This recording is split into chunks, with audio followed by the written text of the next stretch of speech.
In this video, we're going to look at Canadian company Mogo, and they were up about 50% today in the market. They closed up 35%. And what they do is they have a credit card, you can get a mortgage on Mogo, you can buy cryptocurrency, you can look at your credit scores. So they offer a lot of different stuff. Really interesting website.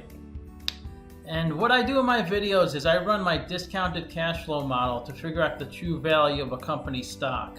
I also look at their financial ratios and compare them with their competitors. And I do this with you throughout the entire video, so it's like we're doing it together. Let's get started with the model. This company has a market cap of $53.8 million, so it's a really small company. It's what they call microcap. Microcap is under 300 million market cap. And let's see what they're trading at, $1.89. So that's one share of stock, $1.89. Next, we need the free cash flow, and the way you value companies, you estimate the future free cash flows and then you discount that back to today. That's what I'm doing in this video. And I can't take the 2016 to 2019 free cash flow because it's all negative. You can see the trailing 12 months, they have a positive. So I'm going to take the 4 years starting from the trailing 12 months. Because the model just won't work if it's all negatives. There has to be at least one positive to use that information to extrapolate the values. Because the discounted cash flow model looks at prior financial information and then estimates it out into the future. So even the most conservative model, you need some positive in there, or at least some positive momentum in order to get any value. I just put in the net income, which is the profit and loss on the income statement. Now I'm going to put in the revenue, which are the sales. So you can see they're a new company, a lot of negatives, they're growing, but it's good to see they had positive free cash flow in 2019. Let's look at the capital structure of the company so we know what discount rate to apply to the future cash flows. They pay $20 million of interest on their debt. Let's go to the balance sheet to see how much debt they have. We'll go to liability section. They have no current debt, but they do have $132 million of long-term debt. And that's debt due after 12 months. So they pay 15% of interest on their debt. According to their income statement, they don't pay taxes just because they haven't had any profits. So I'm going to leave the taxes out of the model. To figure out the cost of equity, we need the beta, and they don't have a beta listed. They just don't have enough information. So I'm going to put a beta of 2. I think that's appropriate. The stock is pretty volatile. Let's go back to the balance sheet and get their current assets. We need this to calculate the current ratio later. And current assets are cash, accounts receivables, and inventory. That's $102 million. And let's get their current liabilities. These are debts and payables that are due within 12 months.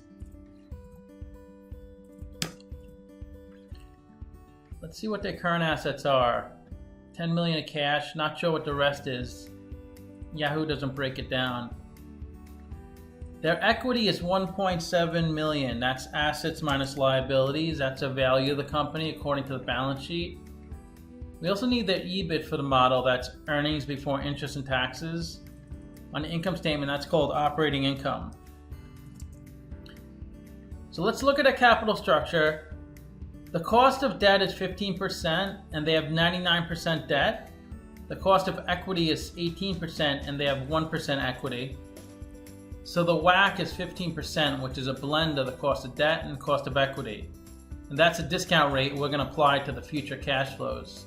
So we estimated 4 years of future free cash flows. We also did a terminal value, which is all years past year 4. And you can see the terminal value is lower.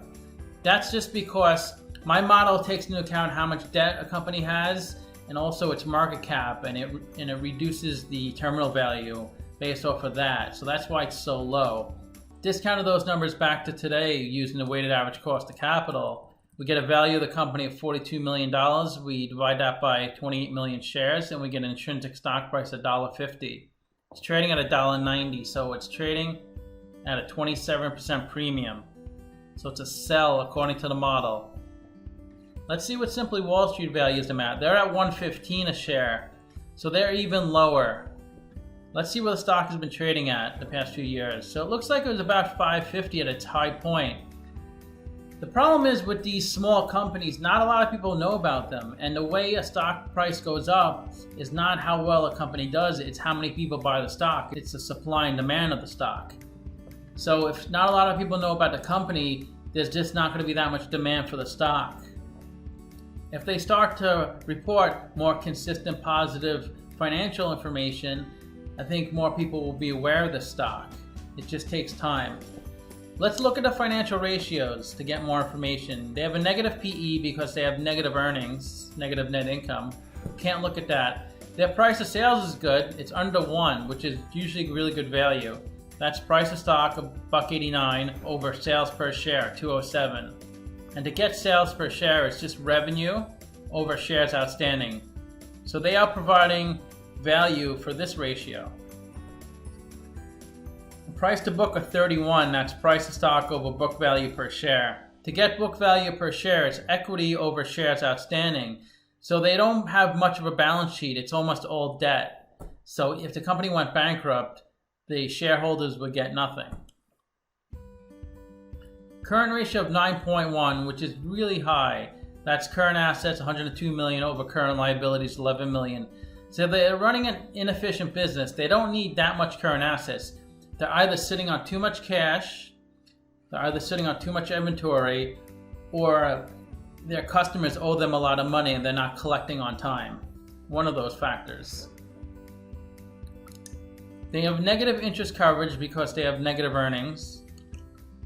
The best way to look at ratios is to compare them to similar companies. I did videos on Intuit, Kinaxis, another Canadian company, and the Trade Desk. And these companies are in the same industry as Mogo. And if Mogo has a number in red, they're worse than the average. If they're in green, they're better than the average. So Mogo is the only company with negative PE because they have negative earnings. The other companies have positive earnings, but they have terrible PE ratios. It's a really positive sign to see that Mogo has the best price to sales ratio. That just means they provide the most sales for the stock price. Now, if they can continue that and then convert those sales to profits, they could be a really successful business. They have the worst price to book ratio because they're almost all debt. They have hardly any equity in their balance sheet. The current ratio is really high. They don't need 9.1. The other companies are doing fine in that category. They have negative ROE, so you can't look at that ratio. Intuit's the best. They're almost all debt. The other companies aren't using much debt at all. And they're a tiny company compared to the other companies at only 54 million market cap. So it's interesting looking at these penny stocks. Maybe we'll find the next Amazon or the next diamond in the rough. Let me know what you think of the video. Thanks for watching.